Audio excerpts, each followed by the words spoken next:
Chapter 13. The Cobs Creatures.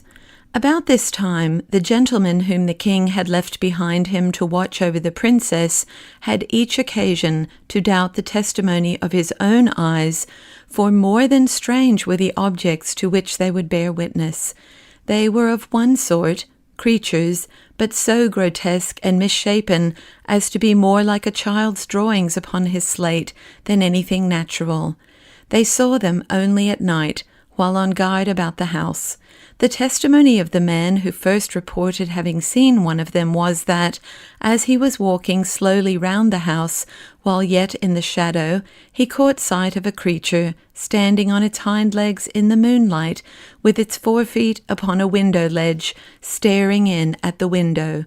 Its body might have been that of a dog or wolf, he thought, but he declared on his honour that its head was twice the size it ought to have been for the size of its body, and as round as a ball, while the face, which it turned upon him as it fled, was more like one carved by a boy upon the turnip inside which he is going to put a candle, than anything else he could think of. It rushed into the garden. He sent an arrow after it, and thought he must have struck it, for it gave an unearthly howl, and he could not find his arrow any more than the beast, although he searched all about the place where it vanished.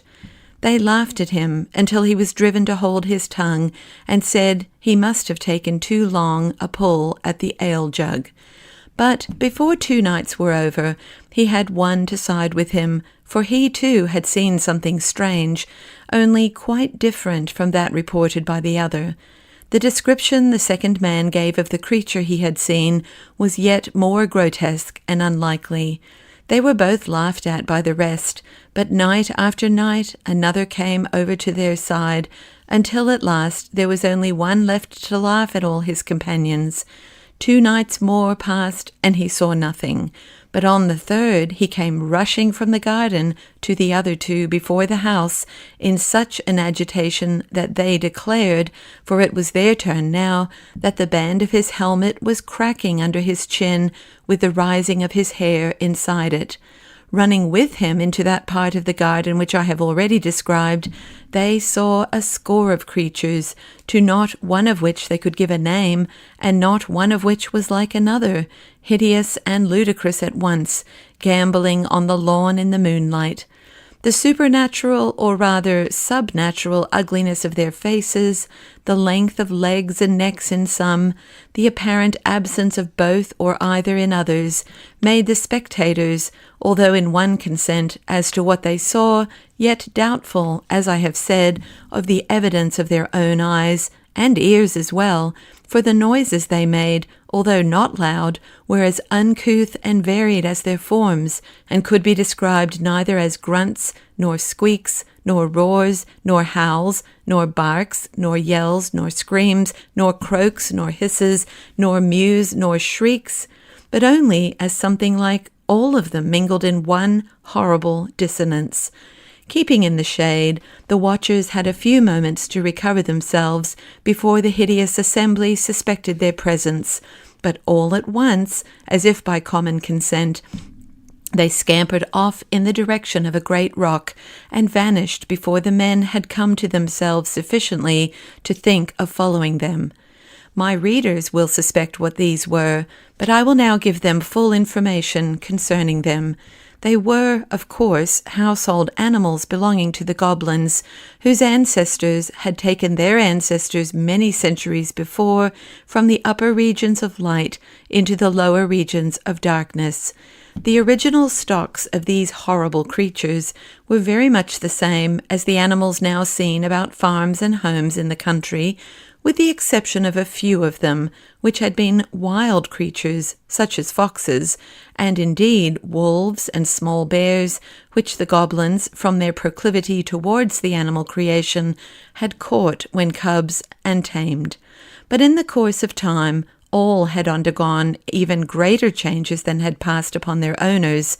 they had altered, that is, their descendants had altered, into such creatures as I have not attempted to describe except in the vaguest manner, the various parts of their bodies assuming, in an apparently arbitrary and self-willed manner, the most abnormal developments. Indeed, so little did any distinct type predominate in some of the bewildering results that you could only have guessed at any known animal as the original, and even then, what likeness remained would be more one of general expression than of definable confirmation. But what increased the gruesomeness tenfold was that, from constant domestic, or indeed rather family association with the goblins, their countenances had grown in grotesque resemblance to the human. No one understands animals who does not see that every one of them, even amongst the fishes, it may be with a dimness and vagueness infinitely remote, yet shadows the human. In the case of these, the human resemblance had greatly increased. While their owners had sunk towards them, they had risen towards their owners. But the conditions of subterranean life being equally unnatural for both, while the goblins were worse, the creatures had not improved by the approximation, and its result would have appeared far more ludicrous than consoling to the warmest lover of animal nature. I shall now explain how it was that just then these animals began to show themselves about the king's country house. The goblins, as Curdy had discovered, were mining on, at work both day and night, in divisions, urging the scheme after which he lay in wait.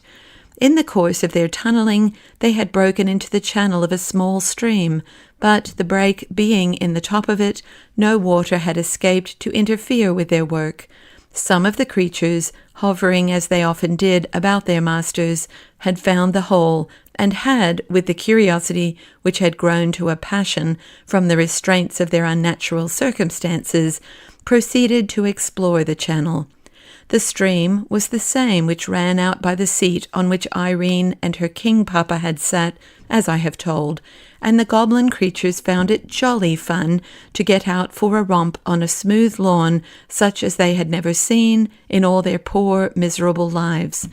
But although they had partaken enough of the nature of their owners to delight in annoying and alarming any of the people whom they met on the mountain, they were, of course, incapable of designs of their own, or of intentionally furthering those of their masters. For several nights after the men-at-arms were at length of one mind as to the fact of the visits of some horrible creatures, whether bodily or spectral they could not yet say, they watched with special attention that part of the garden where they had last seen them. Perhaps, indeed, they gave in consequence too little attention to the house, but the creatures were too cunning to be easily caught, nor were the watchers quick-eyed enough to descry the head or the keen eyes in it, which, from the opening whence the stream issued, would watch them in turn, ready, the moment they should leave the lawn, to report the place clear.